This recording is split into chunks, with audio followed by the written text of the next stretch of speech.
রাসূল সাল্লাল্লাহু আলাইহি সাল্লাম যখন মৃত্যুবরণ করলেন, সাহাবারা তার স্ত্রীর কাছে আয়েশা সিদ্দিকার কাছে গিয়ে বললেন, উনি তো নাই এখন, আপনি ওনার সবচেয়ে কাছের মানুষ ছিলেন, আপনি বলেন তো ওনার জীবন সম্পর্কে, পারিবারিক জীবন সম্পর্কে, দাম্পত্য জীবন সম্পর্কে কিছু বলেন।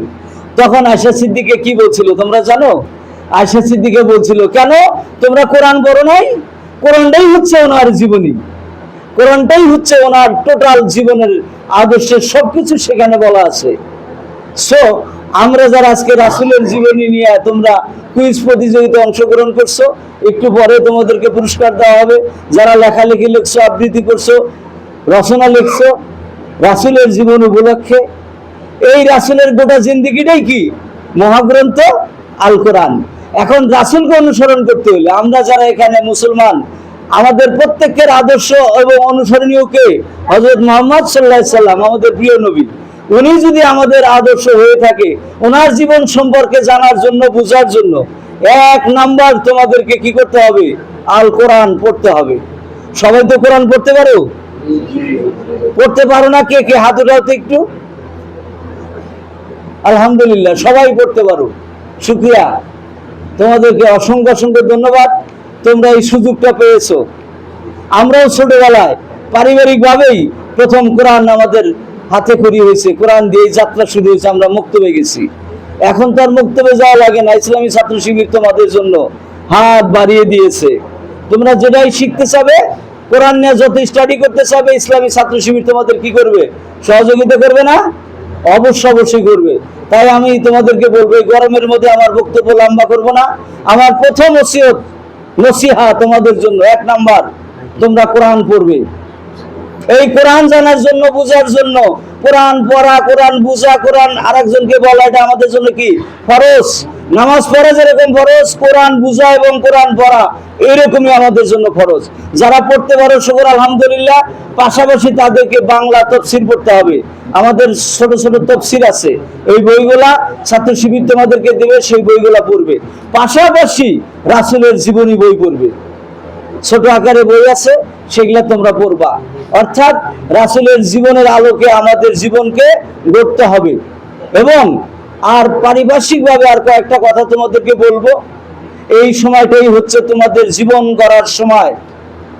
আমার জীবন এখন আমার দিকে সবাই তাকায় না, আমার দিকে তাকায় আমার স্ত্রী, আমার আর সন্তান। তারা দুজন চিন্তা করে বাপ মরে গেলে আমার কি অবস্থা হবে, স্ত্রী চিন্তা করে স্বামী মরে গেলে আমার কি অবস্থা হবে। আমার দিকে তাকায় দুইটা কোয়ার্টার, আর তোমাদের দিকে তাকিয়ে আছে তোমাদের ভাই, তোমাদের বোন, তোমাদের বাবা, তোমাদের মা, তাকিয়ে আছে ছাত্র শিবির, তাকিয়ে আছে আত্মীয় স্বজন, তাকিয়ে আছে তোমাদের দিকে গোটা বিশ্ব। আগামী বিশ্বের নেতৃত্ব দেবে কারা? তোমরা বলো। আগামী বিশ্বের নেতৃত্ব দেবে কারা? আমরা। তোমরা সেই আগামী বিশ্বের নেতৃত্ব দেওয়ার জন্য, সেই বিশ্বকে যদি সারা জাগাইতে চাও, বিশ্ব নেতৃত্ব যদি দিতে চাও, তাইলে তোমাকে কোরআনের বিকল্প নাই, রাসূলের আদর্শের কোনো বিকল্প নাই। আজকে ইসলামী ছাত্র শিবির তোমরা অনেকেই জানো, ডাকসু চিনো? ঢাকা বিশ্ববিদ্যালয় চিনো সবাই? ঢাকা বিশ্ববিদ্যালয় দিচ্ছে কারা? ছাত্র শিবির। জাকসু বিশ্ববিদ্যালয় দিচ্ছে কারা? ছাত্র শিবির। গতকালকে একটা রেজাল্ট হয়েছে, সেখানেও কারা? ছাত্র শিবির। আগামী দিনগুলোতে যত বিশ্ববিদ্যালয়, কলেজে ইলেকশন হবে, সব জায়গায় জিতবে কারা? ছাত্র শিবির। নিঃসন্দেহে ছাত্র শিবির আগামী বিশ্বের নেতৃত্ব দিবে, আগামী বাংলাদেশের নেতৃত্ব দিবে কারা?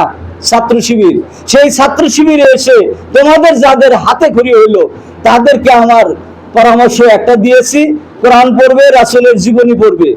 একটু একটু করে যদি এখন কোরআন পড়তে থাকো, আমার এই বয়সে এসে গোটা কোরআনটা তোমাদের কি হয়ে যাবে? হেফজ হয়ে যাবে না? গোটা কোরআনটাই তোমাদের মুখস্থ হয়ে যাবে। যারা হেফজি পড়তে পারো নাই, দুঃখ নাই, হেফজি পড়াটাই সবচেয়ে বড় কিছু না। যারা পড়তে পারো নাই, তারা এখন কোরআন পড়বে। এখন থেকে শুরু করো, প্রতিদিন একটা করে আয়াত পড়বে। দেখবা তুমি যখন ইন্টারমিডিয়েটে পড়বা, বিশ্ববিদ্যালয়ে ভর্তি হবে, কয়েক হাজার আয়াত তোমার কি হয়ে যাবে? মুখস্থ হয়ে যাবে। প্রতিদিন একটা করে হাদিস পড়বে, অনলি ওয়ান হাদিস। রাসূলের জীবন, হাদিস মানেই কার জীবন? রাসূলের জীবন। প্রতিদিন একটা করে হাদিস পড়বা, প্রতিদিন একটা করে কোরআনের আয়াত পড়বা। আস্তে আস্তে দেখবা তোমার জীবনটা কত সমৃদ্ধ হয়ে গেল। এইটা আমার অনুরোধ।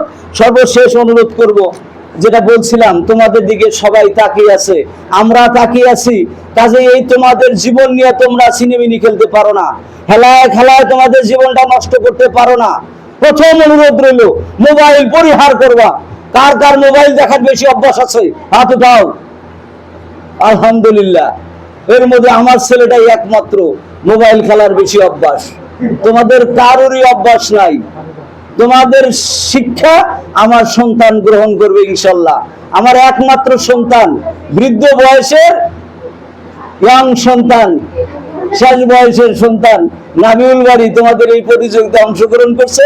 ভাগ্য থাকলে সে পুরস্কারও পাবে। তো তার জন্য তোমাদের কাছ থেকে লেসন নিল সে, মোবাইল খেলা যাবে না, মোবাইল দেখা যাবে না। আর একটা কথা রাখবো, তোমরা বড় করে স্বপ্ন দেখবা। বিখ্যাত সেনাপতি নেপোলিয়ান বলছে, অধিকাংশ মানুষ বড় হইতে পারে না একটাই কারণে, তারা আকাশের দিকে তাকিয়ে সুউচ্চ একটা টার্গেট নির্ধারণ করতে পারে না। তোমরা বড় করে টার্গেট নির্ধারণ করবা। সেই টার্গেট মানে ডাক্তার হওয়া, ইঞ্জিনিয়ার হওয়া না, অফিসার হওয়া না। টার্গেটে 1 নম্বর হচ্ছে ভালো মানুষ হওয়া। একটা ভালো মানুষের কাছে 100 ডাক্তার কিছুই না। কাজে ডাক্তার হও, ইঞ্জিনিয়ার হও, ব্যারিস্টার হও, উকিল হও, যেটাই হও না কেন, সবার আগে তোমার টার্গেট থাকতে হবে তুমি একজন ভালো মানুষ হবে। তোমার ক্লাসের সহপাঠীরা যেন তোমাকে ভালো বন্ধু হিসাবে মনে করে, তোমার বাবা মা যেন তোমাকে ভালো সন্তান হিসাবে আখ্যায়িত করে, পাড়া প্রতিবেশীরা যেন তোমাকে বলতে পারে, আরে কত সুন্দর একটা ছেলে, এরকম ছেলে আমার সন্তান হইল না কেন। এইভাবে নিজেকে গড়ে তোলো। আবারও যে কথাটা শুরু করছিলাম সেই কথা দিয়ে আমি শেষ করব। তোমাদের জীবন শুধু তোমাদের না, তোমাদের এই জীবনে অসংখ্য মানুষের আশা আছে, আকাঙ্ক্ষা আছে।